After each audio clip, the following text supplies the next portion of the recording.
क्या हो गया साहिल, परेशान क्यों हो? अरे कुछ नहीं यार, बस ऐसे ही। अरे बता दो ना क्यों परेशान हो, ऐसे मुंह लटकाए क्यों खड़े हो? फिर बीवी हो तुम्हारी, मुझे नहीं बताओगे तो और किसको बताओगे? बताओ बताओ। अरे कुछ नहीं यार, वैसे भी तुम्हें समझ में नहीं आएगा, ऑफिस का काम है। एक्सक्यूज मी, शायद आप भूल रहे हो मिस्टर साहिल, पढ़ी लिखी हूँ मैं। पता है मेरे को कि तुम पढ़ी लिखी हो, लेकिन लेकिन कुछ नहीं। तुम चुपचाप बताओ मुझे कि क्यों परेशान खड़े हो, बोलो। वो ना यार, मेरे को ऑफिस से निकाल दिया है और मेरे साथ साथ 15 लोगों को भी निकाल दिया है। अब समझ में नहीं आ रहा मेरे को कि घर कैसे चलाऊंगा मैं, इसलिए परेशान हूँ।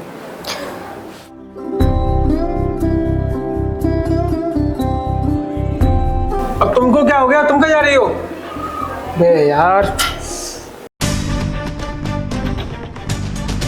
तुम्हें क्या हो गया, तुम कहाँ जा रही हो? घर जा रही हूँ अपने वापस मायके। अपने घर जा रही हो? और क्यों?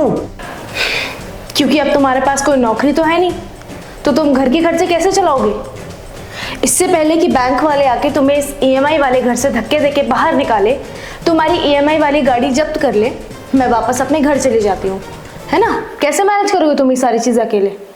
एक तो मेरी जॉब चली गई है, तुमको मेरे को सपोर्ट करना चाहिए, सपोर्ट करने की बजाय तुम भाग रही हो। क्यों ना जाऊं अपने घर?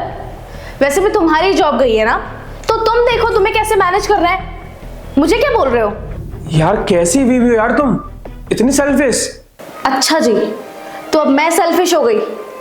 भूल गए क्या साहिल वो दिन जब तुमने अपने मम्मी पापा के कहने पे मेरी जॉब छुड़वाई थी? हाँ, अच्छा खासा आईटी कंपनी में नौकरी कर रही थी मैं, तुमने मेरी नौकरी छुड़वा दी। 1 लाख रुपए पर मंथ सैलरी थी मेरी। तुम सोचो साहिल, अगर वो नौकरी आज मेरे पास होती ना, तो हमें ये दिन ना देखना पड़ता, इतने परेशान नहीं होते तुम। तुम्हारे मम्मी पापा के कहने पे तुमने 1 मिनट में मेरी नौकरी छुड़वा दी। तुम्हारी वजह से ना मैंने अपने अच्छे खासे करियर को लात मार के छोड़ दिया, तुम्हारे परिवार के चक्कर में। साहिल, ये जो तुम्हारे मम्मी पापा जैसे लोग होते हैं ना, ये समाज को दिखाने के चक्कर में बहुओं की नौकरी छुड़वा देते हैं, घर बिठा देते हैं बहुओं को। उनको लगता है कि बहू आई है तो वो बस घर संभाले, हमारा बेटा बहुत काबिल है, वो संभाल लेगा हर चीज।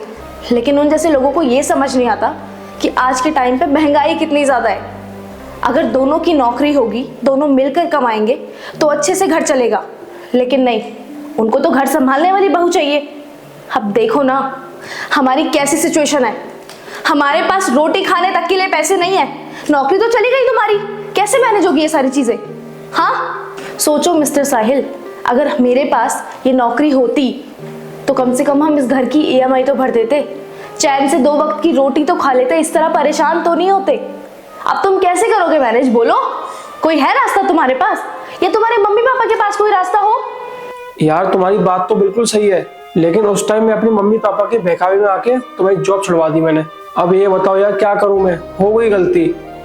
अब 2-3 महीने तो लगेंगे ना नई जॉब को ढूंढने में, तब तक मैं क्या करूंगा और ये घर कैसे मैनेज होगा? तुम्हारी बीवी है ना, मैंने अपनी जॉब से सेविंग्स की हुई थी, ऐसे ही टाइम के लिए बचा के रखे थे कि मुसीबत में काम आएंगे।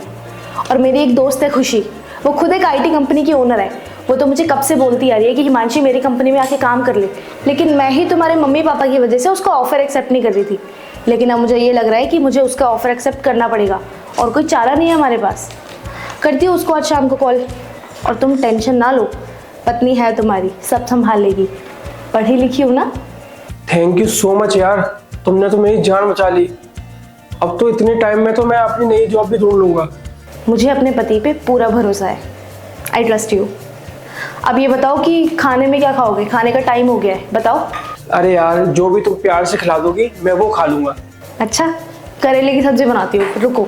अरे नहीं यार, मेरे को वो नहीं खाना।